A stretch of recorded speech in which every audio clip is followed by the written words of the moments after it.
On August 12th of last year, Thierry Breton wrote Elon Musk a letter. Thierry Breton's the commissioner in charge of enforcement of the Digital Services Act and the Digital Marketing Act. In the very first sentence, the guy in charge of enforcing this legislation passed by the EU writes this: "Dear Mr. Musk, I am writing to you in the context of recent events in the United Kingdom and in relation to the planned broadcast on your platform, X, of a live conversation between a U.S. presidential candidate and yourself." So think about it. The guy in Europe in charge of enforcing a European Union law writes an American about an American company, about an American election, and he says the context for the letter, the reason for the letter, are events that are happening in the UK, a non-European Union country. That's not Europe trying to influence what happens here. I don't know what is. He goes on throughout the letter and says this: measures need to be taken to combat disinformation. He told this to Mr. Musk.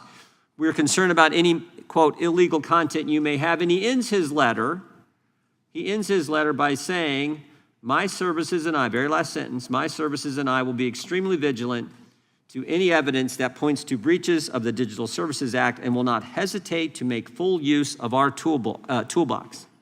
So he ends the letter with a threat.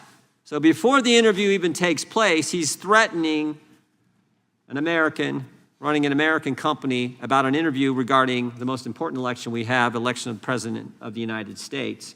And again, saying the reason for doing so are events that are happening in a non-European Union country, the UK. Comments about events happening in the UK.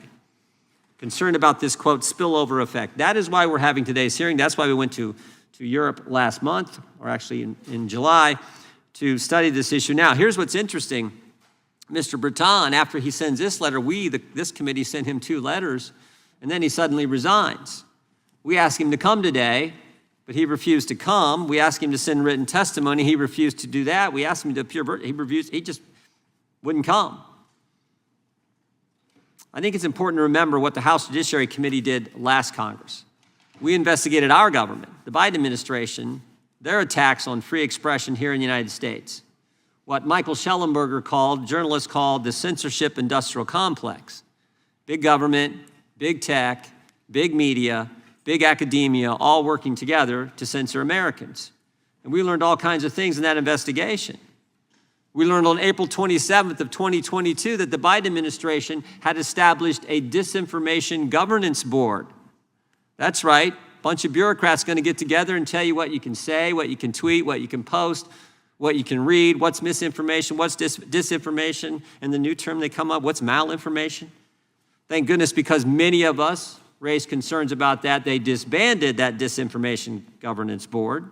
We no longer had that. We heard from journalists like Mr. Schellenberger, like Matt Taibbi, regarding the Twitter files. We heard from Tulsi Gabbard. We heard from RFK Jr., all Democrats, frankly. In fact, I took some heat for that. What are you doing bringing Democrats in front of the judiciary? We brought them in because they care about the First Amendment. It was interesting. When RFK Jr. came in to testify, the Democrats actually made a motion to go to executive session. Kick everyone out. No journalists, no one was allowed. They wanted to kick everyone out, go to executive session so no one could hear what RFK Jr. was going to testify to in a hearing on censorship. You can't make this stuff up. We learned that on January 23rd. Think about that, by the way. We learned on January 23rd, 2021, maybe point this one out first, that there was an email. So the third day of the Biden administration, there was an email sent from the White House to Twitter which said, take down this tweet ASAP. And who had issued the tweet? Who had put out the tweet? RFK Jr. So you had the Biden administration trying to censor a fellow Democrat who was going to run against him in the Democrat primary. I mean, and everything in that tweet actually were true statements. So we learned all that last year, and of course our investigation culminated with a letter from Mr. Zuckerberg on August 26, 2024 last year, where he said, yes, the Biden administration pressured us to censor, we did it, we're sorry, and we won't do it again. And Meta, Facebook, has now subsequently changed policy. They now go to the community notes policy instead of the, quote, independent fact checker approach that was being used before. We had one other witness last Congress, journalist from Canada, Rupa Subramanya. who I thought said something that was really important. She said, free speech is a core value of Western culture. And that is true, and that's what our concern is. We're concerned about the attacks on free expression in Europe, the censorship, the arrest for offensive posts, the chilling effect it all has on speech, but we're more concerned, frankly, as Americans about the limits the DSA, the Online Safety Act in the UK, put on Americans' First Amendment rights, and the shakedown, and I think that's the appropriate term, the shakedown of American tech companies under the DSA, the OSA, and the Digital Marketing Act Digital Markets Act in the European Union. These acts target our tech companies that provide the modern town square, and they are the engines of innovation in our global economy. Since the turn of the century, European tech companies have languished behind their American counterparts. European governments have tried everything to change this except what might actually work, deregulating their own economy and letting free enterprise flourish. Instead of cutting red tape and allowing their own companies to innovate and grow, the EU and the UK are going after American companies that have grown to dominate the global tech landscape. Regulations like the EU's Digital Markets Act and the UK's Digital Markets Competition and Consumers Act impose burdensome requirements on US tech companies while leaving their European counterparts untouched. But these attacks on American companies won't result in a so-called European champion. Instead, China wins as Europe hurts both itself and America. They make the user experience worse. They distort the digital marketplace by allowing less innovative and less efficient foreign competitors to simply steal from US tech companies. In addition to attacking American tech companies, Europe is attacking free speech around the world, including here in America. Laws like the Digital Services Act and the Online Safety Act are the engines of global censorship regime targeting political speech disfavored by European bureaucrats. The censorship mechanism is simple. The DSA and the OSA effectively require social media platforms to change their terms of service to moderate more content. These companies have one set of standards that they apply globally because it's costly, impractical, and harmful to user privacy to change content moderation rules based on the user's location.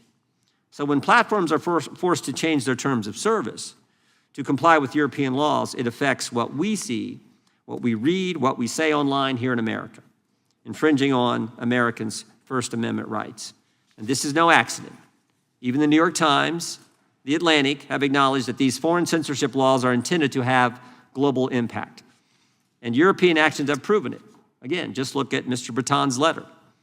Supporters say these laws make the online environment safer for children, something that we all agree with. We all want to protect kids. But censorship laws are never about disinformation or child safety or anything else. They're always about censoring criticism of the government. Social media is a relatively new technology, but censorship is as old as time. Misinformation, disinformation, hate speech labels are always used by the people in power to censor their critics. And my experience has taught me that today's misinformation is tomorrow's truth. And we have seen it time and time again. I always like to point out, everything the government told us about COVID turned out to be wrong. Everything our government told us about COVID. I'm not even talking about Europe here. Everything. They told us that the virus didn't come from a lab. Sure looks like it did. They told us it wasn't gain-of-function research done at the lab. Yes, it was. They told us it wasn't our tax money used at the lab. Yes, it was. They told us vaccines. They told us that the vaccinated can't get it. They told us the vaccinated can't transmit it. They told us masks worked. They told us 6 feet social distance was based on science. And they told us this was the first virus in history where there's no such thing as natural immunity. They were 0 for 8. And yet they're going to define with some disinformation governance board what we can say, what we can tweet, what we can read, what we can post. You got to be kidding me. As RFK Jr. testified before our committee, never forgot what he said. He said, when you look at history, it is never the good guys who are for censorship. It is always the bad guys, and that's our concern. We need debate. The best way to answer bad speech, wrong speech, stupid speech, crazy speech, even hate speech is more speech. We need the First Amendment. Our committee will continue to move legislation that protects free speech from threats, including threats from abroad.